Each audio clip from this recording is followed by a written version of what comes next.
So oh God, I don't even know where to begin. This lifestyle isn't a dream. It would be a dream if every day I could wake up and just had this romantic Italian life where I was whisked off into the hills of Tuscany. But that's really not how it is.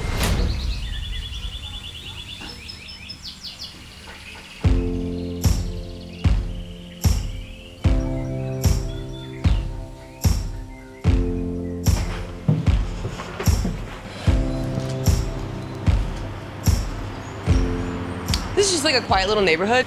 It's mostly just like families, doctors, kids. There's a school over there. It's nice because I have all these cute little quaint markets. Like this place that we just walked by, it's called Il Forno. It's nice, it's a small little community. There's a cute old man who always comes to my bar and he always asks how I'm doing and asks about games. It's a good spot. Do you want anything? A spritz? Ooh, I'm getting a spritz. Buonasera. Scusa, scusa. Possiamo? Scusa. Accomodatevi. Perfetto. È possibile se prendiamo 4 spritz? Possiamo? Scusa, non voglio disturbarti. Ok, perfetto, grazie, grazie. Non ti preoccupare, scusa. You wanna go in the back? 7th year overseas, in Italy. I haven't done what like a lot of the other girls do, which is a lot of people will play Italy and then some girls will go to Turkey and some girls will go to Brazil, like only Italy my entire career. Which last year I was like really embarrassed about because I felt like I wasn't as worldly as everyone else. But I've really come to be really proud of having only played in Italy. Grazie, e poi lasciare le altre di là. Grazie mille. I speak the language pretty fluently. I kind of get the vibes. I know how to function over here, but this level of comfort didn't come overnight. And so overseas can be really lonely. Everyone talks about how much they love playing volleyball because it's such a team sport, but so many of you seem so independent 100%. and self-sufficient. Yeah. But I don't feel comfortable asking for help. Well, because How do you work through that? because it's a team sport, but playing overseas is an independent lifestyle. So like, yes, you come onto the court and you have your teammates and you trust that this person's got my seam or that my pin blocker is going to be in a good position for blocking the out of system ball. But playing overseas is such an independent lifestyle where we have to solve so many of our problems ourselves. Getting your visa, figuring out how to get money transferred over, learning to just cook for yourself and be self-sufficient, like all these things that you have to learn to do independently. And once you start doing a habit in so many different walks of life, naturally it's gonna transition into things like your emotions.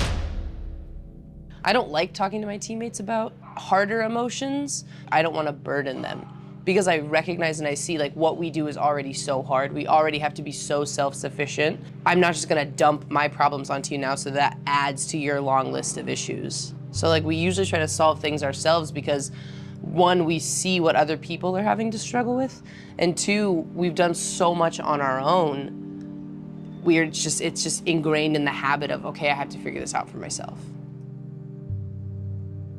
I think complaining is the best thing you can do. When I don't let myself be sad and be negative, it comes out anyway. Like you have to feel your emotions, the good and the bad. And you can try to ignore it. Trust me, it's gonna come up later.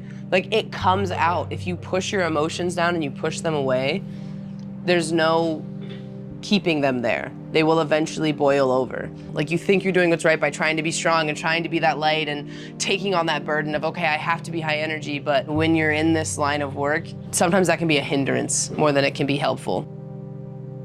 Your mental health will impact your play. And so it can sometimes feel like an excuse. So it's like, oh, I'm feeling my negative emotions because I'm not playing well right now. And so that's why I feel bad. So it's not like legitimately that I'm depressed, I'm just not playing good volleyball.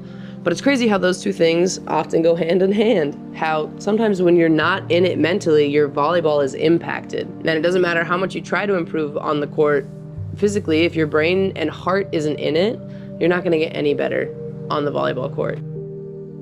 The other side isn't always as bad as you think. Sometimes it really is just cathartic to like let it out, cry it out, scream to the cosmos about how frustrated you are, but then move on.